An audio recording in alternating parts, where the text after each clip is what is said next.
Retrouver une bonne communication après une dispute. Alors, les disputes et les frictions, cela arrive dans tous les couples. Il y a des disputes, je vous dirais, qui sont là pour faire avancer votre couple. C'est ce que je qualifierais, on va dire, les disputes de mode d'emploi.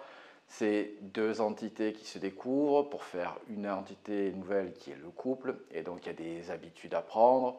On va dire que ce sont des ajustements de fonctionnement pour votre couple. Donc ça, ce sont, on va dire, les disputes salvatrices. Et puis, il y a des disputes, on va dire, qui sont beaucoup plus structurelles, qui mentionnent beaucoup plus un différentiel de valeur. D'ailleurs, contrairement aux premières disputes, celles-ci reviennent souvent, fréquemment, avec des angles d'attaque différents, je vous l'accorde, mais ces disputes reviennent fréquemment. Donc ça, ce sont les différentiels de valeur, plus je rajouterai la promiscuité qui fait que la tendance à la dispute est beaucoup plus fréquente.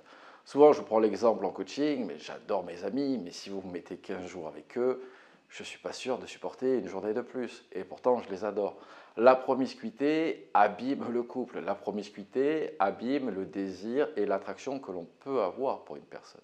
Donc maintenant qu'on a vu ça, je vous propose de vous abonner à ma chaîne, comme ça vous recevrez toutes mes vidéos, et de mettre le petit pouce en l'air qui fait toujours plaisir. La première chose que j'aimerais vous dire, c'est comprendre pourquoi vous vous disputez. Comme je vous l'ai dit, bien souvent, il y a 2 à 5 grands thèmes qui vont revenir. C'est vos différentiels de valeur. Là-dessus, vous ne vous comprenez pas. Pourquoi? Quelles sont les attentes, les besoins, les envies qui sont non comblés? Est-ce qu'ils sont justifiés? Qui peut faire un pas vers l'autre? Tant que vous ne comprenez pas pourquoi il y a ce différentiel de valeur, il sera compliqué de retrouver une bonne communication.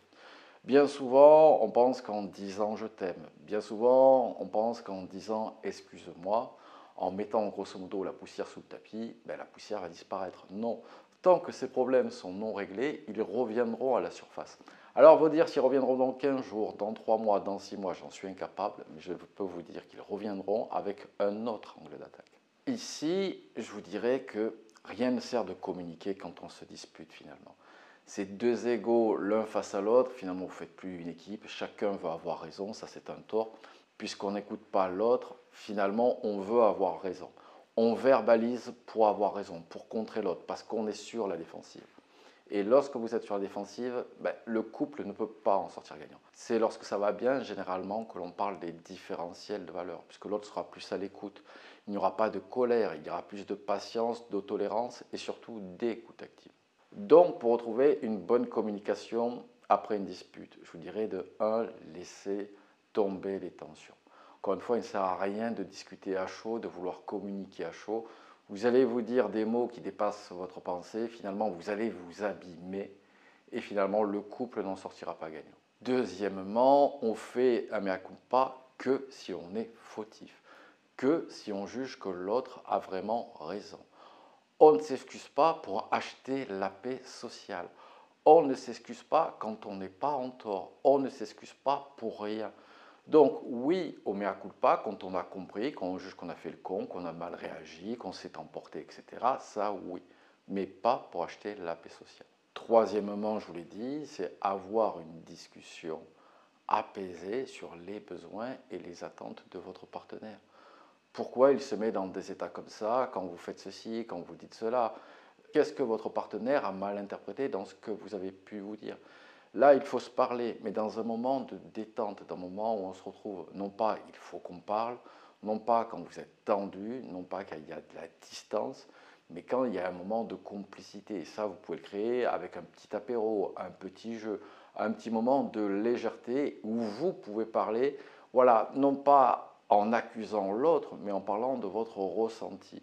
J'ai ressenti ceci, j'ai ressenti cela. Ici, l'objectif, ça va être vraiment de refermer ce dossier du passé, classer cette dispute, on va dire entre guillemets, sans suite, ne pas vouloir avoir raison. Bien souvent, les deux ont un peu leur tort, les deux ont un peu raison, il suffit que l'un le demande de façon différente, bien souvent, pour que l'autre s'exécute. Donc, voilà, ce qui va compter encore une fois, ce n'est pas d'avoir raison, c'est votre couple, c'est votre complicité, vous faites une équipe. Encore une fois qu'il y ait des frictions d'ajustement, c'est tout à fait normal. Attention à ces frictions de valeur, puisque bien souvent c'est ça qui creuse un creuset émotionnel, on se sent incompris, on s'isole de plus en plus dans le couple et finalement on passe du côté de la réappropriation du jeu au détriment du nous.